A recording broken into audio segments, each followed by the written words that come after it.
Hello and welcome to the 10th week of Season 20, Season of Defiance, starting on May 2nd, 2023. So for week 10, let's have a look at our legacy rotation, starting with the Forsaken expansion. Ready if you are.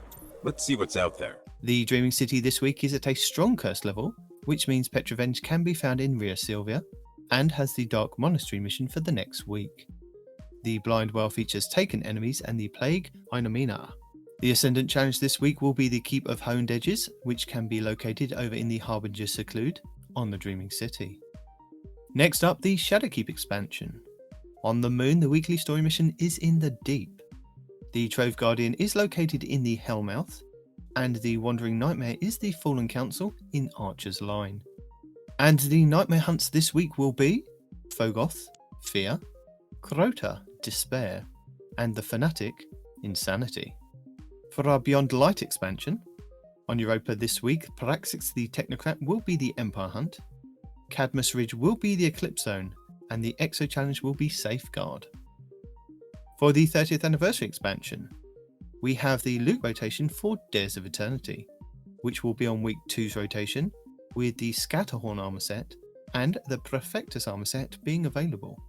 The weapons available this week will be the Kinetic Adaptive Frame Auto Rifle Scathelock, the Kinetic Aggressive Frame Submachine Gun Extraordinary Rendition, the Void Aggressive Burst Sidearm Brass Attacks, the Void Precision Frame Linear Fusion Rifle Threaded Needle, the Solar High Impact Frame Rocket Launcher Code Duello, the Void Lightweight Frame Bow Imperial Needle, the Solar Adaptive Frame Sniper Rifle Far Future, the Arc Adaptive Frame Sword Honor's Edge, the Solar Rapid Fire Frame Sniper Rifle Distant Terminus, the Arc Adaptive Frame Grenade Launcher Interference 6, the Kinetic Adaptive Frame Sniper Rifle Shepherd's Watch, and the Solar Adaptive Hand Cannon Annual Skate. For the Witch Queen expansion, the Witch Queen weekly story mission is the Communion, where the modifier is Empath, as well as Barrier and Unstoppable champions. Also this week you will have Altars of Reflection Choice, and Altars of Reflection Pact. The Wellspring activity has been updated to include a featured Throne World weapon, Veritas armor, and a weapon pattern as its rewards. For the Lightfall expansion, the weekly mission is First Contact, with extra shields, locked loadouts, and extra champions, Barrier and Unstoppable champions, Void Threat, Scorched Earth, Overcharged weapons, Void and Strand surges, Overcharged shotgun, and Galvanized on hero difficulty only.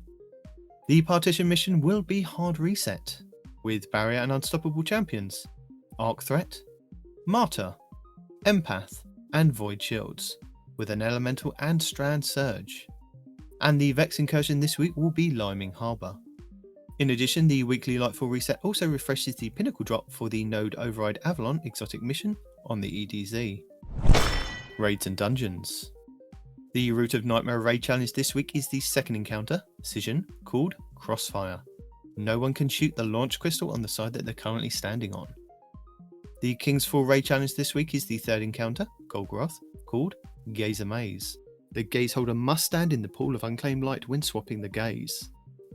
The Vow the Disciple challenge this week is the third encounter, the Upender, called Defenses Down. This is where each player cannot kill more than one Taken Knight in total. The Deepstone Crypt challenge this week is the first encounter, Crypt Security, called Red Rover. This is where all Guardians must be Operator and shoot the panels on the lower level. The Garden of Salvation challenge this week is the third encounter, Consecrated Mind, called Staying Alive, where you must not kill the spawning Cyclopses in the first two rooms. And the Last Wish challenge this week is the third encounter, Morgoth, called Forever Fight. Players must not kill the smaller ogres during the encounter. Your Pinnacle raid will be the Vault of Glass in the Legends tab, which means all challenges will be available for each encounter. These are the first encounter, Confluxes, called Wait For It, where every Yellow Bar Wyvern must be killed as they sacrifice themselves to the Confluxes. The second encounter, Oracles, called The Only Oracle For You. Players cannot destroy the same Oracle more than once. The third encounter, Templar, called Out of Its Way, where you must keep the Templar from teleporting. The fourth encounter, Gatekeeper, called Strangers in Time. Players must defeat the Praetorians and Wyverns at the same time.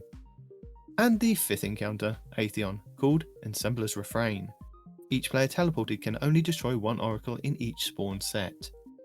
Also, with the Vault of Glass being the featured raid, this does mean that you can farm the final boss for a chance at the exotic fusion rifle, Vex Mythoglass. And the Pinnacle dungeon for this week will be the Pit of Heresy over on the moon. Next up, challenges.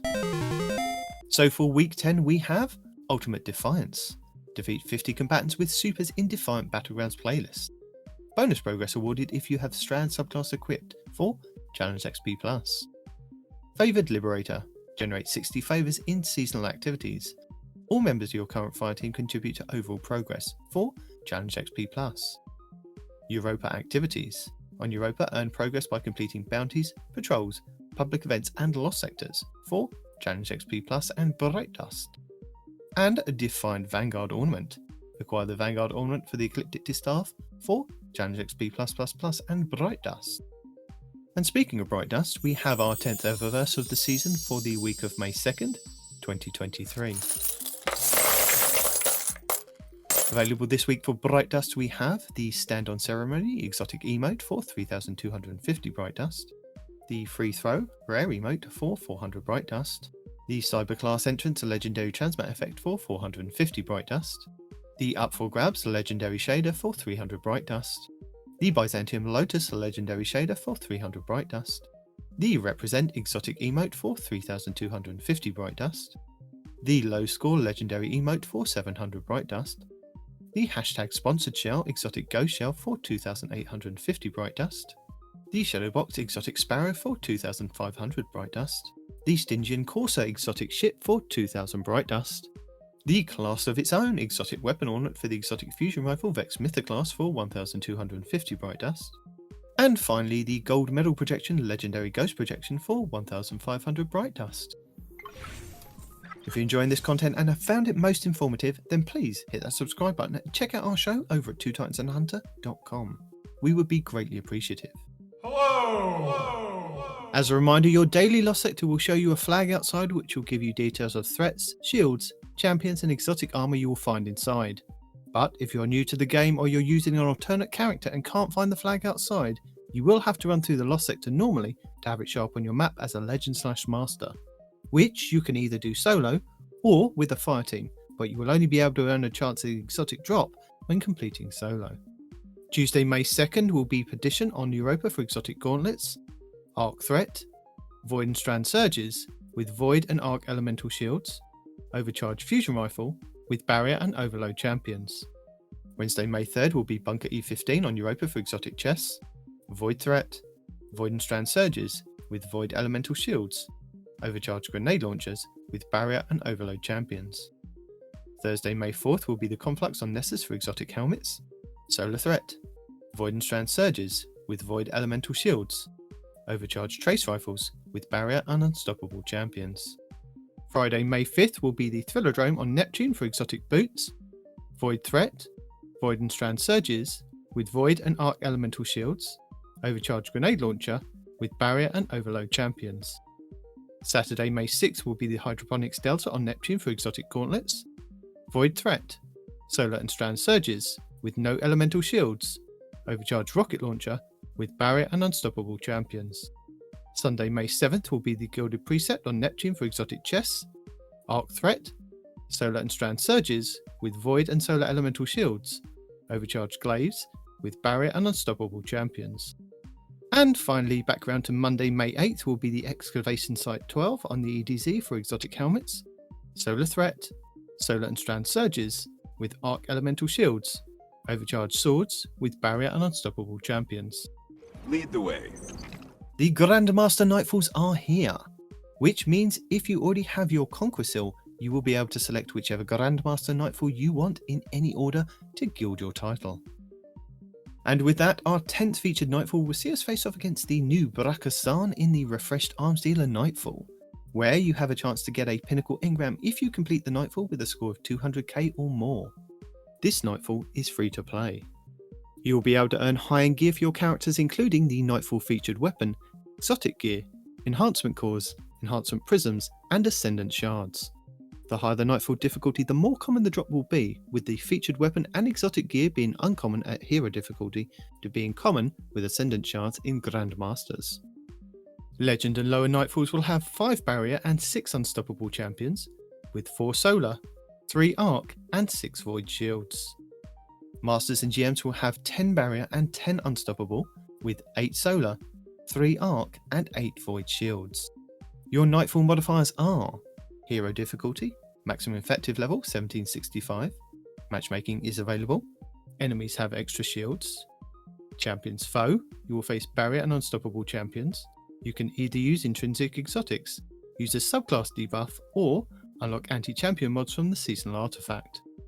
Solar threat, 25% increase to solar incoming damage, pestilence, Scion spawn void grenades on death, overcharged weapons, weapons overed from the seasonal artifact are active in this activity, kinetic weapons do increased damage when your subclass element matches an active surge, void surge, 25% bonus to outgoing void damage, strand surge, 25% bonus damage to outgoing strand damage, overcharged weapon, 25% bonus damage to a specific weapon, rocket launcher, galvanized, combatants have more health and are more difficult to stun, legend difficulty, maximum effective level 1815, includes all previous modifiers except galvanized, no matchmaking, equipment locked, you will be unable to change your equipment once the mission starts, master difficulty, maximum effective level 1820, includes all previous modifiers except galvanized, champions mob, this difficulty adds more champions, togetherness, base health regen is reduced,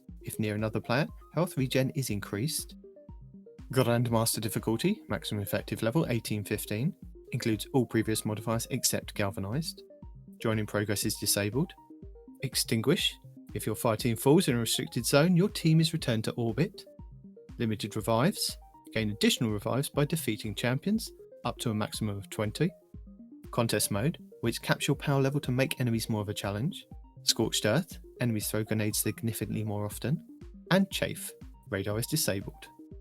To combat champions this season you have access to subclass counters as well as a choice of intrinsic anti-champion artifact mods, which are Anti-Barrier Pulse and Anti-Barrier Sidearm, Unstoppable Scout Rifle, and Medieval Champion, where Glaze fire projectiles that stun unstoppable champions, swords stun overload champions on consecutive hits. You also have exotic weapons and armour that can help with intrinsic mods as well.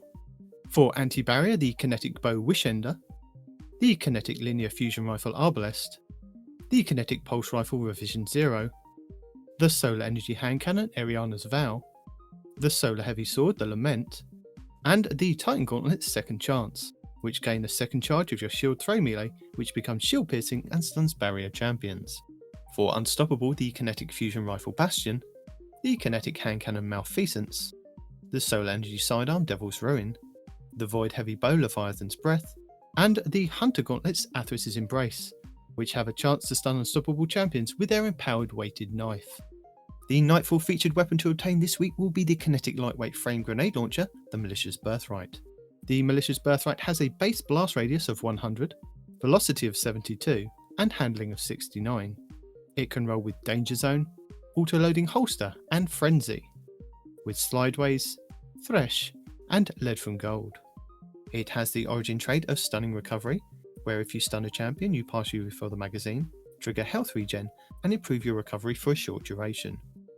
Vanguard Vindication, where final blows with the weapon grant a small amount of health, and Field Tested, where defeating targets or dealing damage with this weapon gradually increase range, stability, handling, and reload speed. Let the games commence, as the Gardian Games 2023 kicks off on Tuesday, May 2nd. Gardian Games is an annual event which pits class against class against class. Titans, Warlocks and Hunters will have 3 weeks to battle it out and fight for glory across multiple game modes. And with that, a very special Crucible game mode will be available during the Gardian Games, Supremacy, with the option to matchmake by class. When launching this version of Supremacy, you can matchmake into a team comprised only by your class. So if you're a Hunter, you and 5 other Hunters will face a team of Warlocks or Titans. Every Guardian that falls will leave a class-based crest behind, and collecting those is the key to winning the match, no matter if they were dropped by a defeated enemy or by a fallen comrade. Focus on recovering the crest to earn points and defeating the opposing classes. There will also be a Supremacy quest and 4 torches in the Tower to Light. Gardian Games also brings with it some featured weapons like the 750 RPM aggressive frame submachine gun, the Title. And this year's featured Gardian Games weapon to obtain is the Strand lightweight frame scout rifle, Crucible.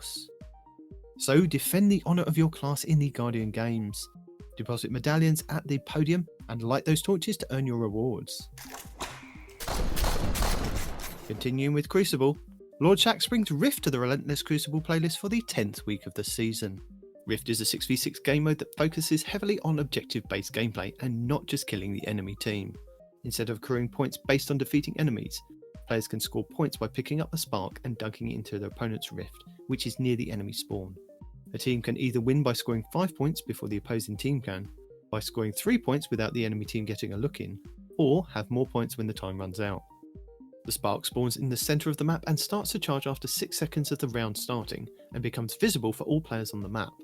After another 12 to 13 seconds, the spark is available for players to pick up, giving both teams approximately 20 seconds to fight over the spark before either side can pick it up. For 5 seconds after a player picks up the spark, they become marked on both teams' maps. After that, they are only marked on their own team's map unless they are in view of the enemy team.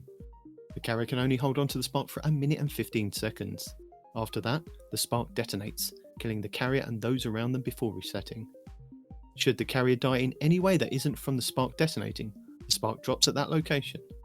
If a player picks up the spark whilst in their super, they are immediately pulled out of their super.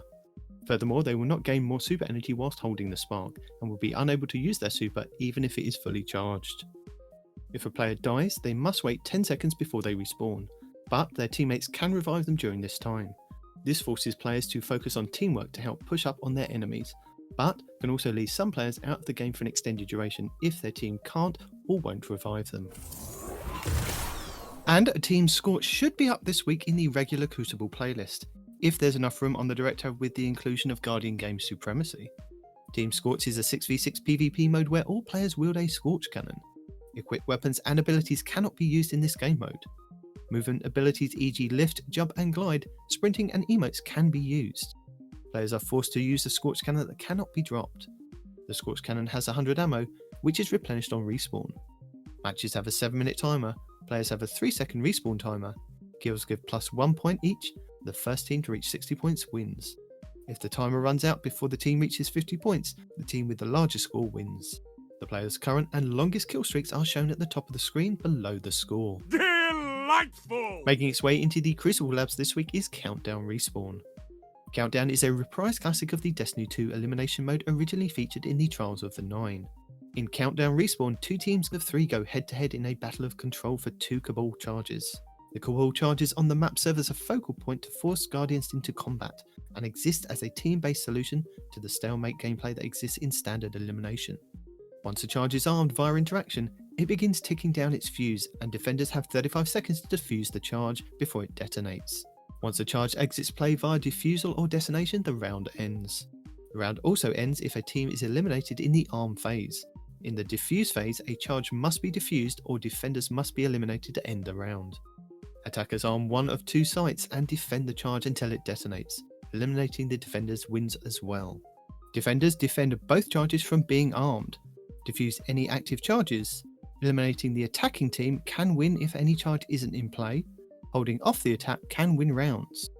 Elimination rules are disabled, which means if you die you will need to wait 7 seconds to respawn, or need to be revived by a teammate to continue. Players have 1 revive token per round, which you do not lose if you die. Teams score 1 point per detonation, defusal, elimination of the enemy team and defending the bomb area. The first to win 4 rounds wins. Also, by participating in Crucible Labs, you are rewarded with increased Crucible XP. That is amazing. And good old Saintful team will be back on Friday at Reset to bring you another weekend of fun in the Trials of Osiris. And this weekend we'll see bonus Trials ranks return, so if you've still not got your new Immortal submachine gun, or guns which are leaving at the end of this season, like the Kinetic Lightweight Frame Bow, Whistler's Whim, and the Arc Pinpoint Slug Frame Shotgun, the Inquisitor, then this is the time to get in there and fight. As a reminder, Trials of Osiris is a 3v3 PvP high stakes variant of elimination. Only available from Friday reset until Tuesday weekly reset, Trials gives every player the chance to show off their PvP skills to obtain some of Destiny's most sought after weapons and armour. Players that compete in Trials of Osiris will have all of their games tracked to a passage card, a ticket purchased from Saint 14 in the lower hangar of the tower. Winning rounds and matches in Trials will grant exclusive weapons, armour, Pinnacle gear, Masterwork materials, and even Adept gear for the most skilled players who can reach the Lighthouse with a flawless ticket of 7 games won and no losses. 5 round wins will bag you that match for your passage card. By competing in Trials, you do have a chance to pick up 2 Pinnacle engrams from playing each week, one from 50 round wins and the other from winning 7 games. These do not have to be done all in one go, but you do have to complete them before the weekly reset. And that's it for the 10th week of Season of Defiance. Good luck in the games, Guardians. Allons-y! Guardian down.